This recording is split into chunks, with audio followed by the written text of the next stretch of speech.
Muy buenos días, estimados estudiantes de grado décimo. Bienvenidos a su clase de Historia e Historicidad. Hemos llegado al capítulo 8, capítulo sobre las injusticias humanas.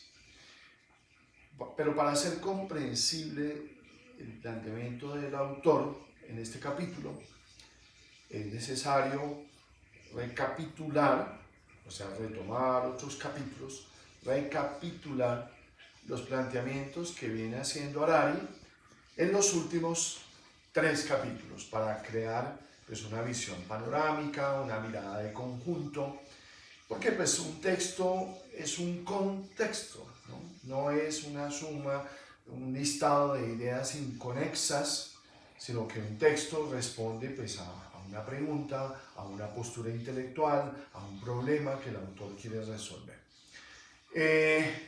Para hacerlo,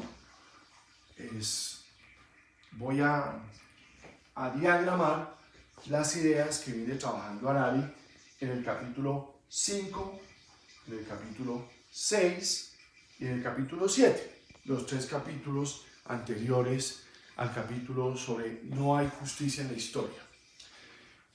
¿Cuál es como, voy a enfocar desde mi perspectiva como lector, ¿no? Yo, pues, las conversaciones que he tenido con el autor han sido como lector, un lector que interactúa con el texto, que le hace preguntas al texto, que se deja cuestionar del texto. En esa medida, pues lo que yo voy a plantear es la mirada que tengo yo del planteamiento que hace Harari sobre la historia humana. Hay varias preguntas que yo creo que van acompañando la reflexión del autor, o la van orientando más bien. La primera pregunta es, ¿cómo en las bandas de cazadores-recolectores, qué tuvo que suceder para que en el paso de las bandas de cazadores-recolectores, bandas nómadas, con algunos campamentos estacionales, cómo va apareciendo, a medida que se convierten en agricultores, en campesinos, agricultores, pastores, cómo en ese sapiens aparece la idea del futuro. ¿Cómo aparece la idea del futuro? El cazador-recolector, por su misma dinámica, está sometido a los cambios de estaciones, a las migraciones de mamíferos, a los periodos de caza y de pesca. ¿Ves? Vive al día, vive en un eterno presente. El cazador-recolector vive para resolver las preguntas del día a día, los problemas del día a día. Vive en el presente. La pregunta que hay en el capítulo 5, a mi modo de ver, es cómo en el paso a la agricultura, el paso al sedentarismo, el paso a la producción agrícola, el futuro se inserta en la mente. No me refiero al pasado, presente y futuro, o sea, al tiempo en términos objetivos, sino al tiempo humano, el tiempo para la conciencia, para la mente humana. ¿De qué manera el futuro asoma en la mente del ser humano? Las respuestas que da el autor pues, son muy concretas. Uno, es a través del miedo, el miedo al mañana. El paso a la agricultura genera la pregunta, mañana habrá pesca, mañana tendremos una buena casa, mañana vamos a poder cruzar un estrecho que tenemos que cruzar antes de que el invierno lo cierre. Entonces, el miedo, ¿no? La expectativa. Un tema estupendo para lo que estamos viviendo hoy, los sapiens, en el siglo XXI, con el coronavirus. La expectativa y la incertidumbre. No saber qué va a pasar. El miedo, la expectativa y la incertidumbre genera en la mente de este agricultor, de este campesino, la necesidad de ocuparse de una dimensión del tiempo que es el porvenir, lo que está por venir, el futuro. Entonces el futuro se construye en la mente del ser humano, en los grupos de campesinos, en las aldeas incipientes que van surgiendo allá en el Neolítico, en la Revolución Agrícola. El futuro aparece como una sombra amenazadora, como una sombra y como una incógnita. La manera de resolver esa incógnita, Sapiens no tenía otra manera de hacerlo, es produciendo más, generando excedentes agrícolas. La producción de excedentes agrícolas, o sea, hacer un acopio de recursos para un mañana que es incierto, para un mañana que atemoriza. Unas cuantas semanas sin alimento y todo el grupo, todo el clan iba a desaparecer. Entonces, la producción de excedentes es la condición para poder armarse y prepararse para ese futuro incierto. Bien, esa es la gran pregunta del capítulo 5. La otra pregunta que aparece en el texto es la pregunta por los imperios, por los reinos. ¿De qué manera estas aldeas incipientes, estas aldeas que van surgiendo, estos poblados, estos campamentos ya más estables, de qué manera se van a convertir en reinos y esos reinos en imperios? Una gran pregunta, pues que una pregunta que cubre pues varios milenios.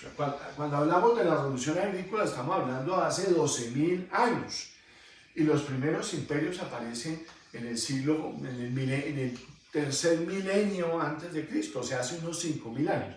O sea que transcurren unos milenios entre el establecimiento en aldeas permanentes, en la producción de excedentes agrícolas, la especialización que va a permitir el comercio con otros grupos y la constitución de imperios. Eso no es que sea de un día para otro.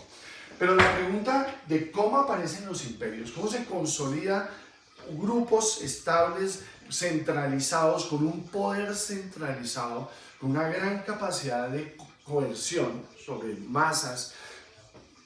Esa pregunta la contesta el autor, Harari, en el capítulo 6 y en el capítulo 7. ¿Cómo lo estructuro yo? ¿Cómo lo veo? En el capítulo 6, Harari nos va a plantear el surgimiento de mitos que cohesionan el grupo. Él lo llama órdenes imaginados. Entonces, escribámoslo acá. Mitos que unen al grupo, que generan un antepasado común, una narrativa mitológica de un origen común, y esos mitos son órdenes imaginados.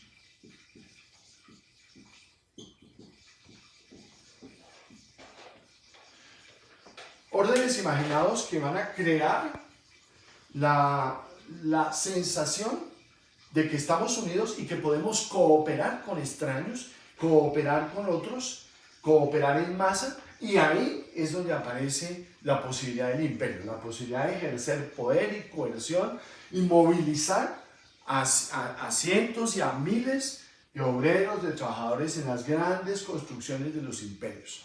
Entonces no bastaba con la producción de excedentes, o sea, no basta con que haya comida, con que haya bodegas, con que haya almacenaje de cereales, algunos animales que quedan ahí, no basta. Era necesario crear un tipo de narrativa que le diera al grupo un sentido de pertenencia y de identidad a un pasado común y a un destino común.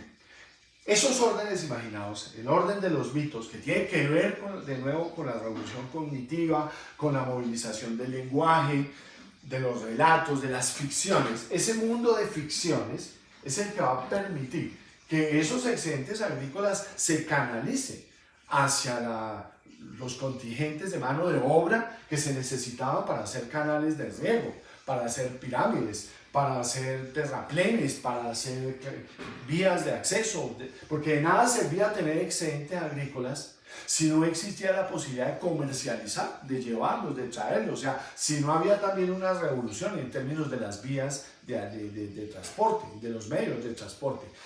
Estos mitos son los que van a permitir esa canalización de fuerza de trabajo, esa coerción para que unas masas trabajadoras se pusieran al servicio de los proyectos del emperador, y de la casta sacerdotal de la que se rodeaba el emperador. Llámese en Egipto, en Mesopotamia, en la India, en China, en los diferentes imperios, centros civilizatorios donde se dieron imperios. Entonces, ese es el capítulo 6. ¿Cómo aporta el capítulo 7? El capítulo 7, ¿de qué nos habla?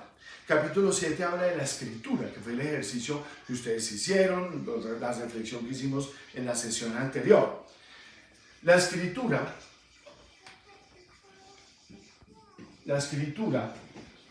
todos los sistemas para procesar datos, para procesar información, también tiene que ver con el establecimiento de imperios. Porque sin la escritura, sin los números, sobre todo lo que él llama la escritura parcial, o sea, donde hay números, la escritura parcial, los números, va a permitir, así como los órdenes imaginados, permiten el trabajo de masas que contribuyen a un propósito común, que se ponen al servicio de los proyectos imperiales, pues la escritura permite administrar esos recursos. Sin la escritura, los imperios no hubieran podido desarrollar todo su programa de recolección de tributos, de impuestos, de ordenamiento de los territorios, de las propiedades. Sin la escritura era imposible pensar en que los imperios pudieran administrar extensos territorios, una población enorme y muchos recursos que iban y venían en el comercio, en la recolección de impuestos, en los proyectos que el imperio se establece. Entonces, fíjense que en este tablero, de una manera muy sucinta, muy resumida, he planteado los 3 últimos capítulos, cómo responden 2 preguntas nucleares: la aparición del futuro y cómo esos grupos sedentarios, esas aldeas, van a ir configurando poco a poco, milenio tras milenio, grandes imperios que van a ser los protagonistas en el segundo y sobre todo en el primer milenio antes de Cristo. Entonces, pues miremos de conjunto cómo el autor se va acercando a lo que nos quiere plantear en el capítulo 8. Voy a parar para que no quede tan pesado este video y sea más fácil subirlo. Entonces, paremos acá. En la siguiente sesión voy a centrarme en el capítulo 8, después de esta recapitulación de los capítulos anteriores. Bueno, ya nos vemos.